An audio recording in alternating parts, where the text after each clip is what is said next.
pessoal, sejam muito bem-vindos ao nosso terceiro CIT, Congresso Internacional de Tecnologia na Educação. Meu nome é o professor Giuliano Pisserato, sou coordenador de cursos de Engenharia Civil e Arquitetura, e em nome do Unisalesiano agradeço a participação sua nesse evento de tão relevante dentro da atualidade. Terceiro Congresso Internacional de Tecnologia na Educação propõe reflexões necessárias, fundamentais para uma educação verdadeiramente empoderadora e para quem pretende estar em constante evolução. Trago hoje a vocês, uma pessoa assim que, não o conhecendo ainda pessoalmente, mas pelo bate-papo extremamente simpática, abriu a sua agenda de forma ímpar para nos atender e poder passar para vocês um pouco do que ele conhece, que pelo que eu vi, gente, vocês vão ficar impressionados, tá? Vamos falar de NBR 15575, trago com vocês Rodrigo Carini. Rodrigo, a palavra é sua, meu amigo. Primeiramente, muito obrigado, professor Giuliano, pelo espaço. Fico muito feliz com as palavras. Eu venho aqui em nome da RIG Engenharia Arquitetônica Sustentável, empresa da qual eu faço parte do quadro societário, e apresentar um pouquinho, conversar um pouquinho com você sobre a 15575, na questão do desempenho térmico dos edifícios. Então, é um prazer para a gente estar fazendo parte do terceiro Congresso Internacional de Tecnologia na Educação e esperamos aí suprir a expectativa criada, certo? Não tenho dúvida, Rodrigo, não tenho dúvida, cara. Tenho certeza disso. Então, com licença, eu vou compartilhar a tela. Por favor, fique à vontade. Aí, perfeito. Então, pessoal, a apresentação que a gente vai fazer aqui hoje é sobre, até chegarmos na NBR 15575-2021, no que diz respeito ao desempenho térmico. Qual é o impacto normativo nos edifícios residenciais? Então, fazer uma breve recapitulação do que diz respeito ao avanço da metodologia e até onde a gente pode ir para garantir, a partir de tecnologia, edifícios mais saudáveis, edifícios com melhor desempenho e que garantam melhor qualidade de vida para os seus usuários. Então, um breve sumário aqui da apresentação. Inicialmente, eu vou me apresentar, falar sobre a contextualização da norma de desempenho no que diz respeito ao sistema térmico, falar um pouquinho sobre a primeira versão dessa norma, que foi a de 2013, e depois sobre a atualização dela, que ocorreu em 2021. E aí, por fim, eu falar um pouquinho sobre a solução de tecnologia, que é o Design Explorer, uma ferramenta que está em processo de desenvolvimento, mas é a minha visão de como a norma de desempenho pode ser aprofundada aí para os próximos tempos. Então, uma breve apresentação. Eu me chamo Rodrigo Carini Leitz, que eu sou bacharel em Ciência da Computação pela Universidade Federal de Pelotas, e eu sou mestre na linha de Tecnologia, Conforto e Sustentabilidade do Ambiente construído também pela Universidade Federal de Pelotas. Então, são duas áreas que não se conversam muito à primeira vista, Construção civil e computação, mas eu espero que ao longo da nossa conversa aqui vocês entendam por que eu resolvi trilhar esse caminho. Então, eu atuo já há 8 anos na área de simulação computacional de edifícios e eu incluo dentro desse meu processo de atuação a parte de automação e parametrização dos cenários que são avaliados por simulação. Então, a ideia é sempre aproximar o máximo possível computação, programação computacional com os cenários de avaliação dos edifícios.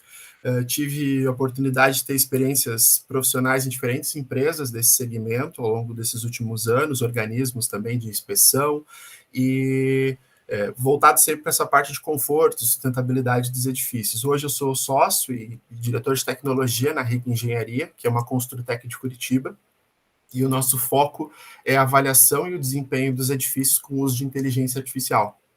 Então, a pontinha, o resultado muito da nossa conversa hoje é parte do dia a dia na RIG.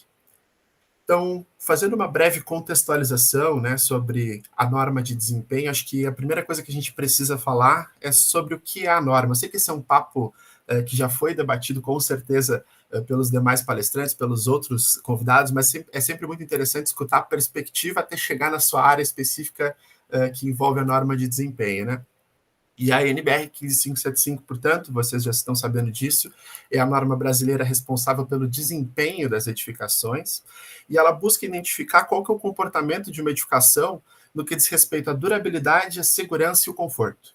Então, são esses 3 pilares da norma de desempenho. a durabilidade e a segurança mais para o chão do professor Juliano, e o conforto é algo que a gente tenta apresentar algumas alternativas, algumas possibilidades. A NBR, né, no que diz respeito ao conforto, ela engloba a disciplina acústica, de iluminação natural e artificial e a questão termoenergética. Tá? Há um movimento que tem surgido e feito parte agora do processo, que é de um passo que ainda está em desenvolvimento acadêmico para a inclusão da análise higrotérmica como parte do processo de avaliação, porque se tem, sobretudo para a região sul do país, uma situação de qualidade do ar interno dos edifícios muito ruim, e isso forma patologia, mofo, bolor. Então é muito importante que essa análise higrotérmica também passe a vigorar entre os pontos da NBR 15575. Nessa apresentação, eu vou me ater um pouquinho ao aspecto termoenergético do edifício, tá? E ele passou por uma profunda revisão na norma de 2021, e é um pouquinho sobre isso que eu quero conversar com vocês. Os potenciais que isso nos traz, 2021, poxa, foi no final de 2021, então a gente tem aí menos de... Vai estar completando agora, inclusive, 2 anos de norma, então é algo ainda muito recente para esse processo de atualização, e é sempre importante estar conversando sobre. Bom, por ser uma norma, a NBR ela é obrigatória, tá? Então, para todo projeto novo ou reformado, um retrofit, ela é obrigatória. Entretanto, né, tem um grande debate sobre o processo de fiscalização dessa norma. Ele ainda é muito embrionário, tá? Não existe um procedimento, né, uma forma legal que garanta isso de forma minuciosa, que a gente consiga visualizar de fato que está sendo verificado, que está sendo cumprido todas as exigências da norma. Mas uma situação muito interessante que está se aproximando de uma compulsoriedade é a questão da linha de financiamento do programa Selo Azul da Caixa. Tá? Eu acho que esse é um ponto muito importante de comentar aqui também, que a exigência que a própria Caixa Econômica Federal faz para liberar essa linha de crédito, ela envolve a condição de atendimento normativo para os principais pontos da norma de desempenho 15575. Então, isso faz com que as construtoras e incorporadoras se vejam na obrigação, sobretudo quando precisam dessas linhas, tanto para os clientes quanto para elas, para estabelecer aí essas condições de atendimento. Tá? Uma outra frente interessante da norma de desempenho, que puxa muito interesse, é a questão jurídica. Nós estamos aqui com uma pessoa que trabalha muito, que é o professor Juliano, com essa parte também. O setor jurídico tem um interesse muito grande na norma de desempenho, porque o não cumprimento dela, sendo lei, ele gera uma pendência legal por parte da construtora, por parte de quem está incorporando o empreendimento, e isso abre um precedente para uma avaliação jurídica no caso de um não atendimento. Então é muito importante estar por dentro da norma de desempenho, entender ela para as suas disciplinas, para os seus usos. Existe uma parte muito densa da norma voltada ainda na etapa de projeto, mas passada a etapa de definição do projeto, poxa, eu já tenho uma envoltória, eu já tenho um projeto estrutural, eu estou partindo para a avaliação da definição de materiais, por exemplo, ainda existem coisas a serem validadas pela norma de desempenho e elas envolvem esse aspecto de conforto. Bom, e como surge a norma de desempenho? Aqui eu fiz um breve histórico desse processo, porque eu acho que a gente está passando por um processo de mudança nos últimos 20 anos que ele é emblemático no Brasil. Entre 2001 e 2002, o Brasil enfrentou um dos maiores desafios no setor energético da sua história. O que aconteceu? De 90 até 2000, o Brasil aumentou 49% o consumo de energia, e a capacidade instalada nesse mesmo período, ela foi aumentada em apenas 39%. Então, isso gerou um déficit energético que acarretou em uma série de apagões no início dos anos 2000, aí nesses anos de 2001 e 2002. Então, esse foi um marco que representou essa situação de mudança no Brasil. O mundo já vinha passando por um processo de crise energética desde os anos 70, com a crise do petróleo, mas foi no Brasil, a partir dos anos 2000, que isso começou a se tornar uma necessidade. Então, uma série de medidas foram tomadas pelo governo naquela época, desde um racionamento para determinados setores e atividades da sociedade, até política de redução de consumo residencial. E essa foi a primeira vez que isso aconteceu na história do país, né? Reduzir para determinados públicos, criar uma obrigatoriedade de redução, por exemplo, de 20% no consumo para pessoas que tinham um perfil de consumo um pouco maior. Então, essa foi uma situação que mudou muito o cenário da energia no Brasil. E, nesse mesmo sentido, o Ministério de Minas e Energia, ele passou a ter um papel ainda mais importante na definição de diretrizes da política de energia nacional e também um pouco da questão envolvendo, por exemplo, a questão da Eletrobras, que também passou, junto com o Ministério de Minas e Energia, a criar organismos, criar ferramentas que pudessem ajudar nesse processo. Então, dentre os primeiros movimentos desse marco temporal, teve a elaboração da NBR 15220, em 2003, que é uma norma muito importante. Ela passou por um processo de revisão no ano passado. Desde então, ela tinha tido primeiro uma revisão em 2005, e era que vigorava até então, e agora em 2022 ela teve uma nova revisão, e essa é uma norma muito importante, porque ela estabelece 2 pilares da avaliação de um edifício. Primeiro, a zona bioclimática, ou seja, o local onde esse edifício vai estar instaurado. Essa era uma coisa que não existia no Brasil até então. Eu não sabia qual era o clima do interior de São Paulo, qual era o clima do Rio Grande do Sul, qual é o clima do Paraná, qual é o clima de Manaus, enfim, da Amazônia. Eu não tinha essa ideia geográfica e, ao mesmo tempo, climática mesmo, sobre o comportamento que esses lugares, enfim, essas regiões teriam no edifício. E foi a partir do zoneamento bioclimático que foi possível se entender o papel do edifício no clima, criando aí uma regulamentação, criando um processo para isso. Então, o Brasil hoje é dividido em 8 zonas bioclimáticas, sendo a zona bioclimática 1 a mais fria e a zona bioclimática 8 a mais quente. E o estabelecimento dos cálculos das propriedades térmicas dos componentes. Isso também foi uma coisa muito importante, porque, com exceção de uma disciplina num curso de arquitetura ou engenharia, o termo transmitância térmica, capacidade térmica, nunca fez parte do dia a dia do setor inteiro da construção civil. Pensar na transmitância térmica de um componente é algo muito distante ainda, mas antes de existir a norma de desempenho, a norma 15220, isso ainda era mais difícil, e ela trouxe esses 2 pilares aí que são muito importantes até hoje. Então, esse foi um primeiro passo no sentido normativo em função dessa crise, e em seguida, em 2004, a empresa de pesquisa energética, a EP, também foi criada. E ela partiu, a partir de 2006, a elaborar o Balanço Energético Nacional. Esse foi um instrumento muito importante para o entendimento do setor da energia no Brasil, porque de 2006 para cá, anualmente, nós temos um mapeamento de como está funcionando o setor energético, quais setores estão consumindo mais ou menos. A gente conseguiu acompanhar agora, por exemplo, na última década, de uma forma muito interessante, a mudança nós temos uma matriz energética ainda sustentável, uma matriz limpa, mas essa matriz ela deixou de ser hídrica em tanta predominância, que chegou a ser mais de 89% em dado momento, e hoje isso já se reduziu expressivamente em função das outras estratégias de geração de energia, como solar, eólica, enfim. Então, a gente está passando por um processo de mudança, e é muito importante que exista pesquisa sobre isso, que exista esse entendimento de como isso está se dando, e o Balanço Energético Nacional é um importante instrumento para esse tema. Então, o Brasil passou, nesses 5 anos, 5, 6 anos, pós-apagão, tentando entender de que forma ele conseguiria amadurecer para entender esse problema de energia e evitar que isso acontecesse novamente. Infelizmente, esse ano a gente está passando por alguns problemas com relação ao apagão novamente, mas é uma situação que eu acredito que está ainda num processo de amadurecimento. Dentro dessa linha temporal, existe um outro ponto que eu acho que é fundamental quando a gente está falando de desempenho de edifícios e que surgiu também em função desse problema, que é o Procel Edifica.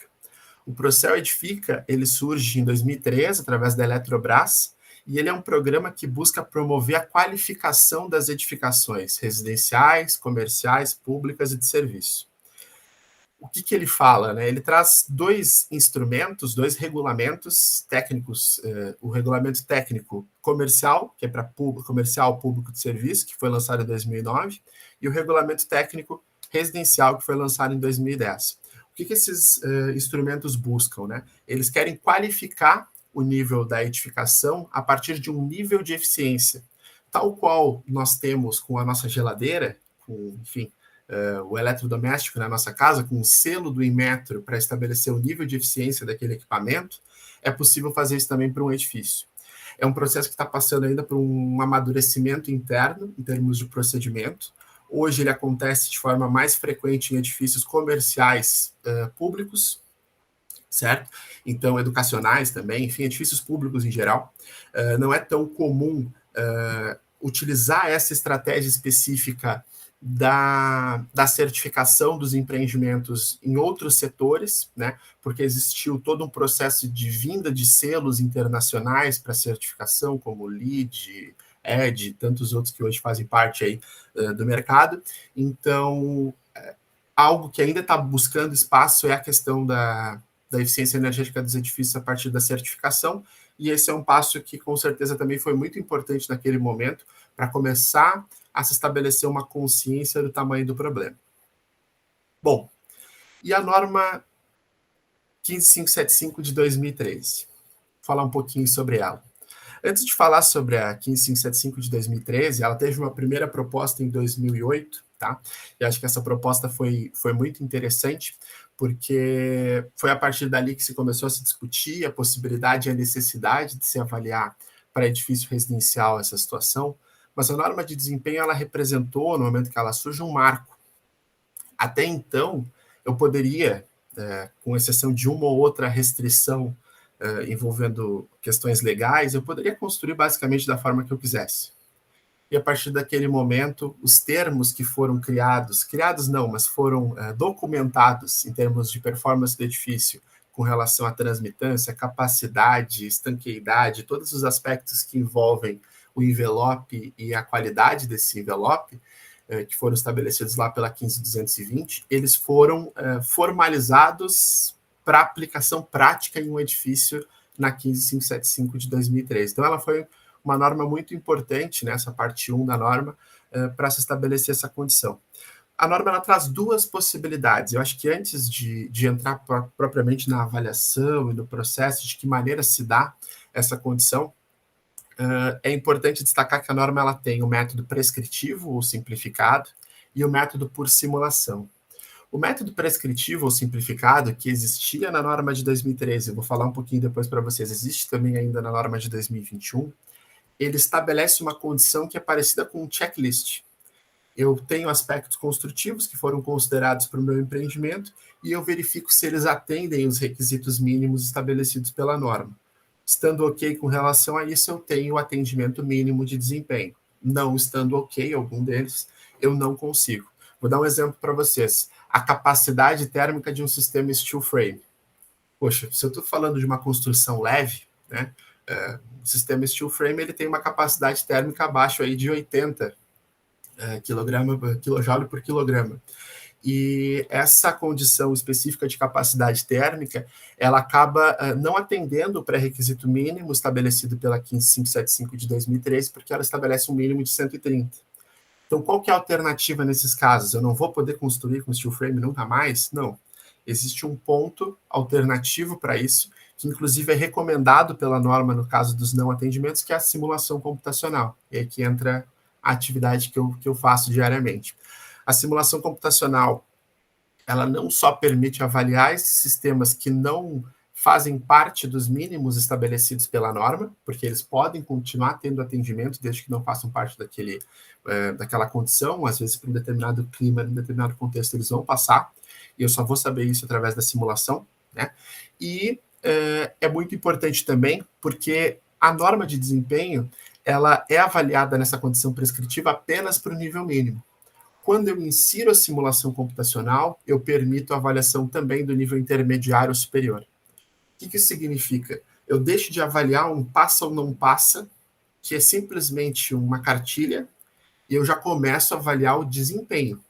Porque se eu posso ficar no mínimo, ou melhorando um pouquinho e ir para o intermediário, ou melhorando bastante e ir para o superior, eu já criei uma hierarquia da qualidade desse empreendimento, e eu só vou conseguir essa resposta através da simulação computacional. Então, o que é a simulação computacional, que eu já falei desde o início, né, que faz parte da minha atividade profissional e não detalhei tão bem. A simulação, ela é, em essência, recriar uma realidade de forma simplificada. Então, eu tenho um cenário, tenho uma edificação disposta em um determinado local e eu quero fazer a avaliação dessa edificação da melhor maneira possível. Eu acho que é importante aqui destacar que o método de simulação computacional, ele avalia o edifício a partir de um modelo 3D. Então, eu tenho a geometria do meu edifício em projeto, né? Foi estabelecido em um CAD, em um BIM, eu tenho essa forma geométrica, eu faço um processo de simplificação dessa forma, estabelecendo os requisitos que são, por exemplo, impostos pela 15575, e eu tenho ali, portanto, a condição de fazer a avaliação de um determinado empreendimento. O software que é popularmente utilizado para fazer essa avaliação, o motor dessa simulação, existem várias interfaces, tá? Mas o motor que está rodando essa simulação por detrás é o Energy Plus. O Energy Plus ele é desenvolvido e mantido pelo Departamento de Energia dos Estados Unidos. Ele é a fusão de duas ferramentas muito fortes, o DOI 2 e o BLAST. Ele surgiu ali no final dos anos 90, e ele realiza um balanço térmico entre o interior e o exterior da edificação. Então, ele permite entender de forma preditiva, né, antes de construir o meu edifício, como que eu vou me sentir lá dentro. Qual é a temperatura que eu vou estar enfrentando. Antes de iniciar aqui a nossa conversa, o professor Juliano estava me relatando o calor que ele está passando, e é uma realidade do Brasil nessa semana. A gente está enfrentando uma situação muito complexa e os nossos edifícios não estão preparados para comportar esse tipo de situação não convencional, né?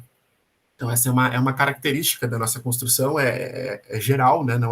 Infelizmente, não é privilégio do professor Juliano, é o que faz parte da vida de todo mundo aí que está enfrentando essa situação.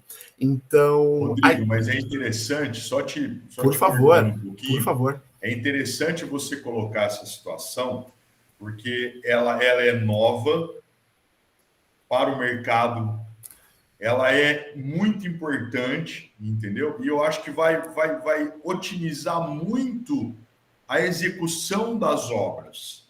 Ela vai ajudar muito a gente preparar ou efetivamente solucionar, talvez, não falhas, mas talvez lacunas que tenham em projeto. Perfeito. Então, assim, eu acho que a IA também está vindo, podemos talvez chamar assim, né, para ajudar. Essa semana eu estava com um professor, né, que ele falou, poxa, Pincerato, eu preciso... Tem um rapaz me procurando para entregar um projeto, cara, estou sem tempo de fazer um projeto, de repente a gente está batendo um papo entre uma aula e outra, veio um aluno, o que ele fez? Ele pegou a imagem que o cliente havia lhe enviado, jogou na IA e colocou assim, estacionamento / garagem. Cara, foi assim, Rodrigo, enter. Não deu tipo 10, 15 segundos e ele gerou 3, 4 imagens de propostas para adequação daquele espaço, entendeu? Então, se você for ver, cara, isso aí é o futuro. A gente precisa amadurecer esse debate da simulação, da alternativa antes da tomada de decisão como uma coisa boa. Exato. Eu sei que para muitas pessoas, em várias atividades, a gente atua com isso diariamente e tenta ser como é que eu posso dizer? Uma questão cultural, né? Exato, incomodar o mínimo possível um processo que já é complexo, com múltiplos agentes, né? Chegar com um resultado de simulação adverso, muitas vezes é um problema, e a gente sabe disso, mas se a gente consegue inserir isso nas primeiras fases do projeto, inserir isso como uma prática saudável. Poxa, vamos começar aos poucos, já entender como ele está tomando forma, por exemplo. Isso tem um impacto lá na frente muito grande. Existe uma curva, né? Aquela curva clássica do desempenho versus custo, que se cruza em determinado momento. Quanto mais para frente eu demorar para tomar essa decisão, mais difícil e mais caro vai ser fazer isso. Então, a simulação, assim como todas as outras disciplinas que usam essa máxima, ela é uma verdade. E tem uma vantagem muito boa, dentro dessa linha do que o senhor está comentando, que é a questão da adição do clima como uma variável. Sim. E isso, em função principalmente desse processo de mudança que a gente está enfrentando agora, é uma informação muito rica. As ferramentas de simulação, em função agora desses novos relatórios que estão saindo, relatórios, inclusive, que já estão levando em conta projeções para 2030, 50, 80, esses relatórios, eles têm todo um processo metodológico que pode ser aplicado nos arquivos climáticos atuais, e a gente consegue fazer esse shift, né? Jogar o nosso clima atual para esse potencial cenário futuro em caso de não mudança do comportamento humano. E isso vai fazer com que a gente tenha um entendimento não só do nosso edifício no hoje, mas em toda a vida, os 50 anos de vida útil do edifício, é possível saber como ele vai se comportar. Então, essas ferramentas todas, eu entendo que elas vêm para agregar, mas aí tem que ter muito cuidado o profissional que está trabalhando com simulação para conseguir se inserir em um processo que já é interdisciplinar, com múltiplas áreas do conhecimento, múltiplos profissionais, formas de enxergar a arquitetura e a engenharia diferentes. Então tem que ser um processo sempre de construção coletiva, mas ao mesmo tempo para agregar, no final do dia, qualidade ao empreendimento. Mas poxa, muito interessante essa sua fala, porque eu acho que no final eu vou tentar trazer um pouquinho da nossa visão para justamente uma coisa muito parecida com essa. Fantástico, fantástico. Então, qual que é o método, né, dessa primeira versão da norma lá de 2013? Ela já foi um marco muito interessante e muito importante para o processo de avaliação, porque ela estabeleceu já esses 3 níveis de avaliação: o nível mínimo, o intermediário e o superior. A partir, como é que ele define isso? A partir de um máximo diário de temperatura interior. Então, ele define, a partir dessa simulação, qual que é a temperatura máxima que eu vou ter em um dia muito crítico do verão, por exemplo, nos ambientes de permanência prolongada. E faço esse mesmo processo para os mínimos diários de temperatura do ar interior no dia de inverno, numa condição de frio. Então, os desempenhos mínimos, como eu já tinha comentado, eles são obrigatórios para o atendimento de cada requisito que é avaliado. E aí ele estabelece uma divisão com relação àquelas zonas bioclimáticas que eu comentei. As zonas de 1 a 5, nessa primeira versão da norma, elas precisavam ser avaliadas no período de verão e inverno, ou seja, tinha que avaliar nas duas situações. Já as zonas bioclimáticas de 6 a 8, elas são avaliadas apenas no período do verão por essa metodologia. Então não tem a exigência, né, nos climas mais quentes, de avaliar o período do inverno. Então essa foi basicamente a estrutura da metodologia. E como que ela se dividia nesses 2 cenários, né? Aqui eu tenho a tabela da condição da avaliação de verão e aqui eu tenho a tabela da avaliação da condição de inverno. Vejam comigo. Para as zonas bioclimáticas de 1 a 7, quando eu tenho temperaturas internas menores ou iguais à temperatura externa, eu já tinha o atendimento mínimo. Poxa, aqui a gente já tem um primeiro ponto para problematizar a norma, nessa sua primeira versão. Então, quer dizer que, se está 40 graus lá fora e está 39,9 aqui dentro, eu tenho uma condição mínima de habitabilidade? Essa foi uma primeira crítica muito forte para a norma. Então, essa era a condição que estava estabelecida para verão. Num segundo ponto, a temperatura interna máxima, né, se ela fosse menor ou igual à temperatura externa máxima, menos 2 graus, ele tinha atendimento nas zonas de 1 a 7, e menos 1 grau na zona 8, que era uma zona um pouco mais fria. Então, continuando o meu exemplo, está 40 graus lá fora, numa condição extrema e um clima muito quente, e está 38 dentro, eu estou no intermediário das zonas de 1 a 7, e está 39 dentro, eu estou aqui nessa condição de atendimento na zona 8. Então, são problemas, são condições que a norma tinha e que foram corrigidas agora com a nova versão, mas essa foi a primeira ideia de se estabelecer uma situação. E para o superior, essa régua era menos 4, ou seja, está 40 lá fora, 36 dentro, ok? Ou, se não, na zona 8, está 40 lá fora, 38 dentro, está ok. O que isso quer dizer, né? Acreditem, vários e vários e vários cenários de não atendimento com essa condição. A gente pensa que a gente não experiencia isso nas nossas casas, em determinadas localidades do país, mas a gente experiencia. A temperatura externa está muito quente lá fora e está muito quente dentro também. O edifício ele não é preparado, ele não é um edifício estanque, ele não é um edifício suficientemente sombreado, ele tem, enfim, problemas que fazem com que essa condição externa extrema entre para o edifício e prejudique também o uso dele em determinados períodos. A norma entendia como superior essa condição. Claro que numa situação não tão crítica, vamos lá, eu estou colocando 33 graus de temperatura externa, tá? Num cenário muito crítico, um clima, por exemplo, da região sul do país, e eu estou falando em 29 interna, ele entendia isso como superior.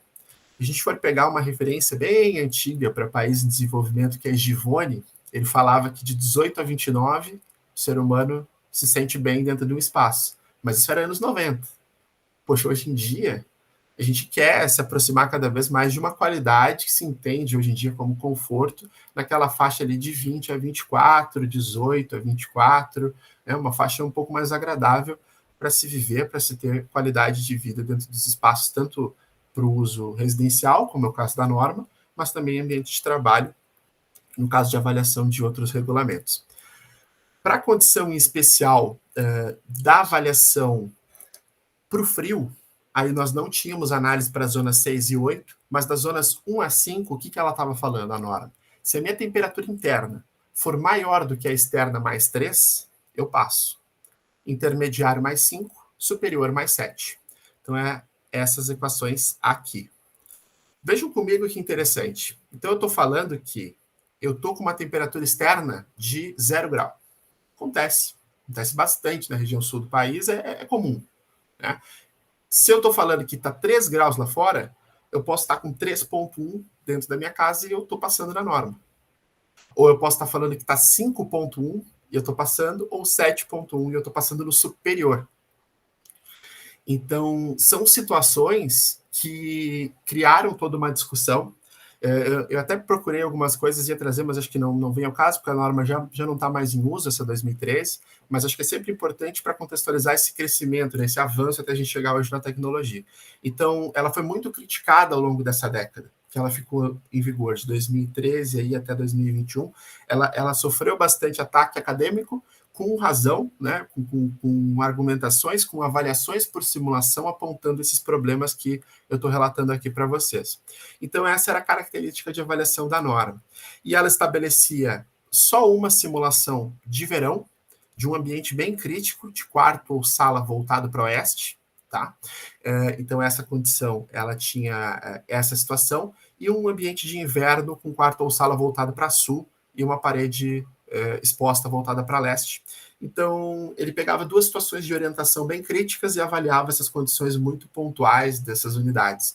E como questão de obstrução para o elemento externo, né, ela entendia as paredes expostas e as janelas desobstruídas, sem nenhum elemento de obstrução, e depois se criava alguns cenários para avaliação posteriormente.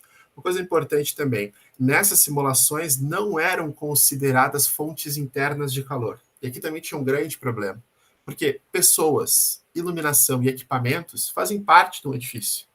Eles são tão importantes, não tão importantes quanto as pessoas, mas eles são os utensílios que fazem com que as pessoas fiquem, muitas vezes, dentro desses espaços. Então, eles precisam fazer parte dessa conta como elementos que geram calor, enfim, que geram uma condição adversa para aquele espaço em algumas situações.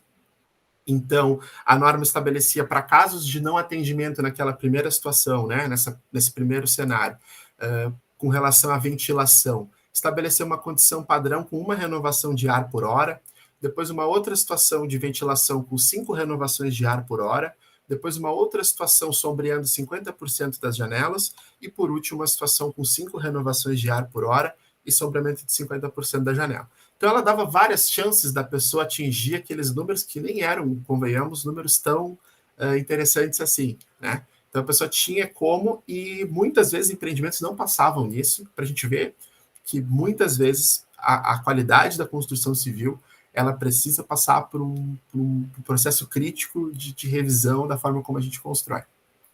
Bom, e a norma de 2021? O que foi aprendido, né, com esse ponto para chegar até aqui?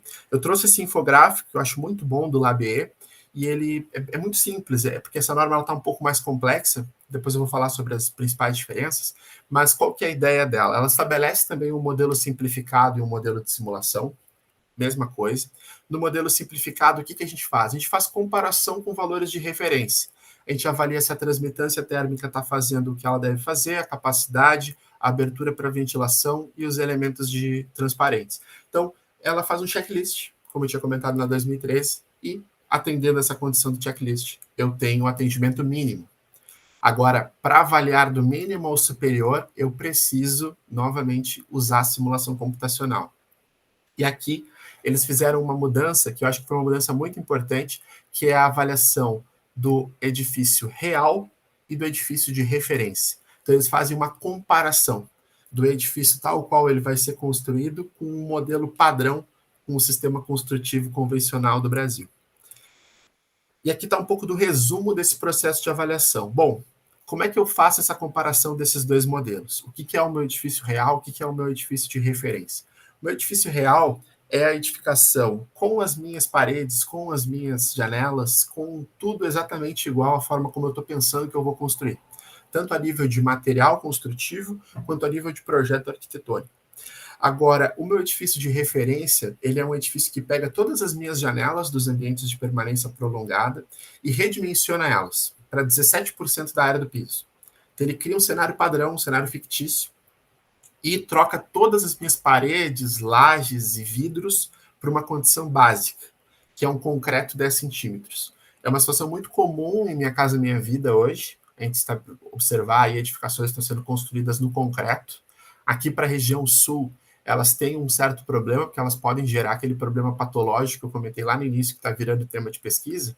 Pois é, um edifício com 10 centímetros de parede, ele é um problema e vai estourar um pouquinho ali na frente, mas é uma situação que a norma estabeleceu para criar esse comparativo. E ela cria aqui, aí tem um nível de amadurecimento que eu acho muito interessante, dois cenários de comparação desse real e referência. O primeiro com o edifício ventilado naturalmente, sem nenhum ar-condicionado, sem nenhum sistema ativo, piso aquecido, enfim, tem nada disso. Eu estou com o meu edifício ventilado naturalmente o ano inteiro, e eu estabeleço um percentual de horas de ocupação dentro de uma faixa de temperatura operativa, PHFT, que é o conforto. Eu estabeleço um intervalo de conforto para temperaturas que, na maior parte dos casos que a gente observa em climas que não são em zonas mais quentes, fica entre 18 e 26, a norma estabelece outros dois intervalos, mas vamos pensar assim para climas não tão extremos, com médias de temperatura externa anuais não tão extremas, nós temos aqui condições que vão de 18 a 26, toda hora ocupada que eu tiver entre 18 e 26, eu estou em conforto. E ele estabelece um cálculo desse conforto ao longo do ano, e compara isso do real e do referência. E faz aquela mesma comparação de temperaturas operativas máxima e mínima que a gente já tinha visto antes. Só que agora a diferença é uma. Lá eu estava avaliando 2 dias extremos, um dia de verão e um dia de inverno. E aqui eu estou avaliando o ano inteiro, fazendo uma avaliação que leva em conta uma simulação muito maior. Então, atendendo essas condições, eu tenho condições de temperatura operativa máxima e mínima que se adequam aos limites da norma. E o meu PHFT, aqui um outro ponto legal, se ele é 90% do PHFT de referência, ou seja, eu não preciso ser melhor que o referência, eu preciso ser pelo menos 90% do referência, eu já tenho essa condição aqui atendida. E ele tem aí, então, portanto, uma avaliação que estabelece esses pontos para avaliar o mínimo. Bom, se eu tenho ventilado naturalmente essas características, eu estou no mínimo, está tudo certo. Agora, eu posso verificar o nível intermediário superior. E aqui eles subiram um pouquinho a régua. Para avaliação do intermediário do superior, eu estou levando em conta a carga térmica total, certo? Mais especificamente, a redução de carga térmica. Ou seja, percentualmente, quanto aquele edifício de referência, nas horas em que ele está em desconforto, ele precisa de ar-condicionado a mais do que o meu modelo real. Então, eu consigo estabelecer aqui uma lógica em que eu consigo definir assim, poxa, o meu edifício ele é, por exemplo, energeticamente 50% superior a esse modelo que foi estabelecido como referência. Logo, se cria aqui uma lógica que leva em conta não só o edifício climatizado, que seria um erro, afinal de contas, muitas edificações residenciais não têm ar-condicionado, mas, ao mesmo tempo, ele leva em conta a combinação desses dois universos, da simulação ventilada naturalmente e da simulação climatizada artificialmente. Então, aqui eu consigo fazer uma comparação desses dois cenários e estabelecer se o meu nível de atendimento é mínimo, intermediário ou superior, certo? E se consegue aqui essa condição. Bom, então quais são as principais diferenças entre essas duas versões? Primeira delas, a mais importante que eu acredito, é a simulação anual. Nós não vivemos só de um dia extremo de verão e de um dia extremo de inverno. Nós temos um ano que cada vez mais tem se tornado um ano complexo, um ano atípico. É um ano que muitas vezes ele vai ter características que mudam de tempos em tempos, mas ele é composto por 8.760 horas, não é simplesmente 2 dias, né, 48 horas, que vão estabelecer essa condição. O segundo ponto que é muito importante é que essa nova norma, ela leva em conta pessoas, ocupação, né, iluminação e equipamentos. Então, ela leva em conta todas essas características que fazem parte do uso do dia a dia do empreendimento. Uma outra coisa, que foi o que eu comentei agora por último, ela leva em conta a climatização artificial a partir dessas cargas térmicas ideais que eu comentei. Então, é uma norma que amadureceu. Acho que o ponto principal, eu tentei entrar um pouquinho nesse processo de avaliação, para que todo mundo pudesse ter essa compreensão de que não é uma coisa tão simples, mas, ao mesmo tempo, é um processo que, se feito em parceria com diversas empresas que estão atuando com isso, ou instituições, enfim, ou até, inclusive, aproveitado dentro dos espaços universitários para ser um tema a amadurecer, a debater, a norma de desempenho ela tem o potencial de somar muito no desempenho térmico a partir dessa nova versão. Bom, e agora eu vou falar um pouquinho para vocês da parte boa, para a gente fechar o processo da nossa conversa, onde tudo isso vai dar, né? Poxa, a gente tem um cenário agora muito interessante, a gente tem uma nova norma que está estabelecendo agora um processo um pouco mais rigoroso para a avaliação dos edifícios. É verdade que ela tem problemas, talvez passe por processo de revisão nos próximos tempos, mas ela já é uma norma que evoluiu muito em relação à anterior. Como que a gente pode utilizar todo esse processo de evolução para construir um edifício melhor? Acho que essa é a grande pergunta. E eu respondo humildemente que, na minha opinião, é com inteligência e a soma das inteligências, né? A humana e a artificial. Uma das estratégias que pode ser utilizada para isso é o Design Explorer. Aqui eu trago um pouquinho para vocês da minha experiência de dia a dia na empresa que eu faço parte, a RIG. Nós desenvolvemos essa ferramenta aqui, que é o Design Explorer. O que é essa ferramenta? Ela é uma ferramenta que apresenta em cada uma dessas colunas resultados de simulação. Necessidade energética para refrigeração, para aquecimento, cargas térmicas de refrigeração e aquecimento, o custo operacional, o OPEX, dessa minha energia, o custo construtivo dos materiais, a tonelada de refrigeração, ou seja, quanto vai custar instalar esse meu sistema de climatização, e, por fim, o indicador da norma, a redução de carga térmica percentual. Então, eu consigo, a partir de uma ferramenta com inteligência artificial, rodar milhares de simulações e buscar o quê? Buscar lá no final quais são as soluções que vão ter o menor custo e o maior desempenho. Então, professor Juliano, é mais ou menos nessa lógica. Se estabelecer um comparativo, né, começar a amadurecer a partir dessa nova metodologia da norma, um cenário em que eu consiga apresentar para quem está tomando essa decisão qual que é a melhor maneira de chegar num custo construtivo ideal, em função dos valores de mercado regionalizados, e, ao mesmo tempo, ter um alto desempenho que poderia me acarretar lá na ponta do nível superior. A simulação vai responder tudo isso. Onde que isso aqui tem uma aplicação muito importante e vai se tornar uma ferramenta cada vez mais importante para essa tomada de decisão? Nos setores em que eu preciso garantir, tanto na fase de construção quanto na fase de operação, uma condição de equilíbrio. Vejam, dentro desse gráfico aqui, nós temos 24 soluções de um universo de 3.839 simulações realizadas via IA, certo? Nós rodamos todas essas simulações e vejam que esse cenário que foi recortado, visando maior desempenho e menor custo, ele tem também um baixo custo operacional. Então, a gente começa a estabelecer uma relação entre variáveis que são muito importantes. Eu preciso que o meu edifício não só custe menos, como ele também tenha uma performance elevada e, ao longo do seu processo de operação, em função disso, demande pouca energia, eu gaste pouco para operar esse edifício. Então, esse vai ser o cenário ideal para se construir uma edificação mais eficiente, que não vai ser uma sobrecarga para esses cenários de apagão e vai ter um desempenho cada vez melhor e garantir condições melhores para as edificações. Era isso, professor. Rodrigo, cara, assim, eu tô boquiaberto, entendeu? Assim, com a evolução, né, tanto dentro da IA e tanto que vocês conseguiram, porque você me trouxe ali 3.800 e alguns possíveis simulações.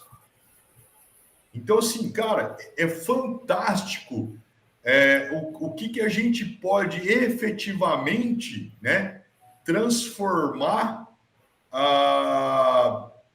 o uso da IA, tá, para o desenvolvimento de uma edificação que efetivamente ela pode se tornar no futuro sustentável. Exatamente. Porque quando ela nasce eficiente, né? Quando eu tomo essa decisão nesse processo inicial, eu já consigo garantir certas coisas que são muito difíceis ali na frente. E sabe uma coisa muito interessante também, que acho que vai muito ao encontro desse seu comentário, de 3.800, eu vou ter vários cenários que são cenários não interessantes. Cenários Sim. que vão ter um desempenho inferior ao estabelecido pela norma, ou inferior, inclusive, às ideias que eu tinha pensado inicialmente. Mas quais são eles? Bom, eu não sei, eu preciso simular. Né? Isso é uma coisa muito bacana, que a gente tem essa oportunidade sempre na construção civil, de nunca fazer o mesmo. Né? Porque, por mais que eu tenha o mesmo padrão construtivo, a mesma tipologia de edifício, eu posso dizer, eu tenho uma receita de bolo, eu faço sempre dessa forma. Ok, mas eles não vão desempenhar da mesma forma, porque o terreno vai ter uma condição de entorno diferente, ele vai ter características, mesmo que em uma mesma cidade, ele vai ter características diferentes que vão fazer com que ali na frente eu possa ter um problema ou não. Então... Até lembrando que, por exemplo, olha que interessante se a gente, até peço desculpas para aqueles que estão nos ouvindo, mas é um bate-papo que se a gente ficar aqui, a gente vai longe, assim, passa o final de semana falando. Mas, por exemplo, com as mudanças climáticas, até o índice pluviométrico, umidade, né? Velocidade, direção de vento, isso tudo são geradores de impactos para uma tomada de decisão até na adequação climática do edifício como um todo. Perfeito. Porque, assim, se a gente parar e pensar, vamos imaginar, hoje eu moro numa casa, eu moro num sobrado, né? Então, assim, de laje, cobertura, enfim. Só que, por exemplo, eu tô dentro daqui, né, antes da gente começar, eu tô no ar-condicionado no 19, tô transpirando aqui por trás da cadeira, né, um calor, mas imagina quanto que tá lá fora. Então, se eu entro, às vezes na cobertura, com uma manta, enfim, um elemento isolante. Exatamente. Eu propicio para que o ambiente externo de 19, onde ele vai gastar mais energia, o ar-condicionado vai trabalhar, eu posso vir para um 22, 23, né? E manter aquele clima uniforme e agradável. Exatamente. É exatamente nesse sentido que a gente tenta propor essa quantidade grande de simulações para diminuir nas três principais frentes, né? Que é, primeiro, poxa, eu preciso colocar o edifício com um elevado nível de isolamento em todos os fechamentos? Sim. Talvez não. Talvez não, sim. Com certeza. Se eu precisar, o que isso me traz de benefício em termos energéticos e que vai, a longo prazo, reduzir o meu custo operacional? Eu começo a criar um payback, né? O tempo inteiro contínuo. É o payback, exatamente.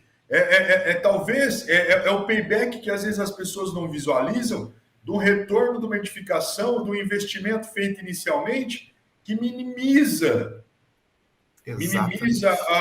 esse retorno que ele está falando, payback, mas é uma coisa que às vezes eu brinco com meus alunos, né? Por exemplo, vamos imaginar assim, vou dar de exemplos Estados Unidos. Em determinados lugares que você vai nos Estados Unidos, o pessoal não desliga o ar-condicionado. Ele não é esses ar-condicionados de janela que a gente coloca, os split, ele é um ar-condicionado, aquele geral, né? Aquele que fica ligado em tudo, você só vai e mexe a temperatura. Por quê? O ambiente externo, uma construção em light steel frame, com fechamento em drywall, com isolamento das paredes internas, maior ou menor quantidade te propicia esse bem-estar térmico e uma economia de energia. Porque os Estados Unidos, ele até é um exemplo, porque ele não consegue hoje produzir a própria energia de consumo. Perfeito. Então, assim, é uma questão futuro fantástico. Exato. E a gente vai amadurecer esse debate à medida que a construção civil no Brasil passar a mudar, né? A gente constrói da mesma forma há muito tempo. Né? A alvenaria cerâmica, agora o concreto, são indústrias que têm uma predominância no mercado e elas podem continuar, desde que inseridas essas estratégias de isolamento que a gente está conversando aqui, e pensado isso de uma maneira responsável, de uma maneira consciente. Por exemplo, eu vou colocar esse isolamento por dentro ou por fora? Se eu colocar por dentro, em determinadas localidades, eu posso ter risco de formação patológica, eu posso formar um mofo bolor. Então, assim, existem várias estratégias que elas se combinam e elas podem ser adotadas, mas isso precisa ser muito bem pensado. Então, assim, eu até acredito que não é uma ruptura cultural da forma como a gente constrói. Eu sei que o steel frame está cada vez mais comum e tem se tornado uma verdade no mercado da construção civil, mas não necessariamente eu preciso fazer um steel frame, ou eu preciso fazer um AFES com isolante por fora, ou eu preciso fazer um bloco de concreto celular. Posso trabalhar com alvenaria convencional. Eu posso, mas com estratégias inteligentes, né? Poxa, ao invés de um bloco de 19, quem sabe uma parede de dupla com 2 blocos de 9 e um isolante entre elas. Sabe, se criar essas culturas, eu sei que isso tem reflexões no custo da obra, mas muitos aspectos nem encarecem tanto assim, são mais verdades que a gente já tem e que Rodrigo, são o que às vezes eu brinco, né, com meus alunos também, né? São aquelas economias porcas, que quem retrabalho, quem paga mal paga 2 vezes, entendeu? Perfeito. São investimentos que se fazem inicialmente para retornos, como a gente mencionou anteriormente, de paybacks ao futuro, que é que nem, por exemplo, as energias renováveis, né? Fotovoltaica, talvez, né? Você faz o investimento inicial,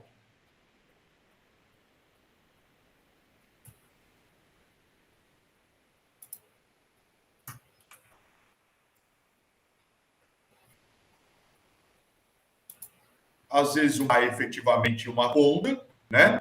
E aí aquilo vai se...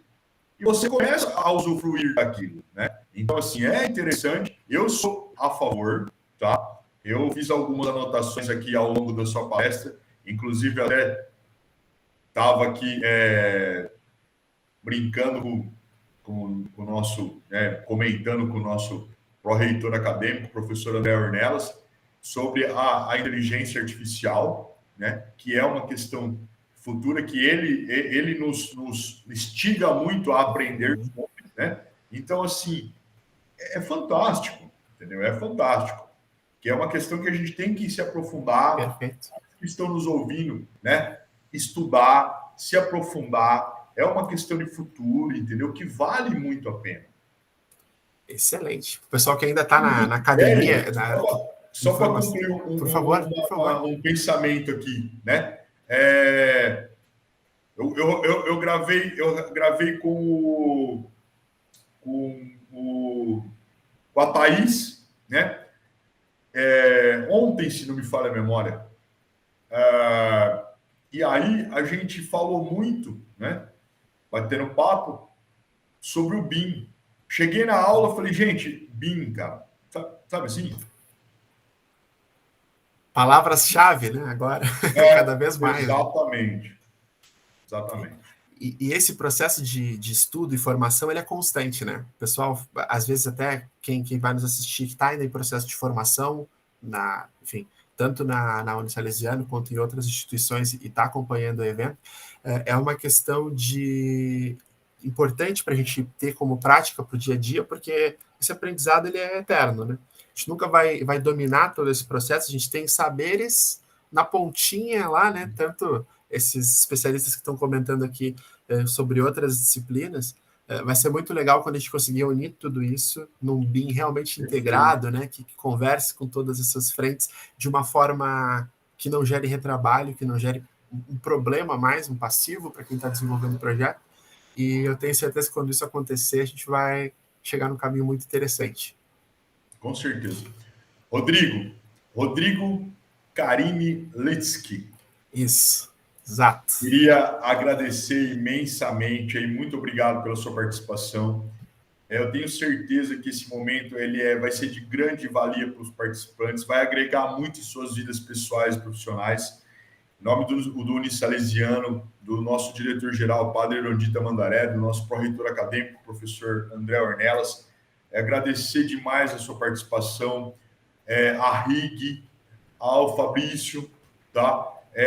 Que vocês nos cederam gentilmente essa abertura na agenda de vocês aí, e eu tenho certeza que para nós, do CIT, nossa terceira edição do Congresso Internacional de Tecnologia na Educação, vocês serão ímpares aí no aprendizado dos nossos alunos. Rodrigo, muito obrigado, cara, muito obrigado mesmo, foi um prazer te conhecer, uma simpatia, extremamente didático, quem sabe tenhamos aí um dia a oportunidade de nos conhecermos pessoalmente, ou você nos visitar aqui, ou nós nos visitarmos você aí, porque foi de suma importância e valia esses seus conhecimentos. Muito obrigado, Rodrigo.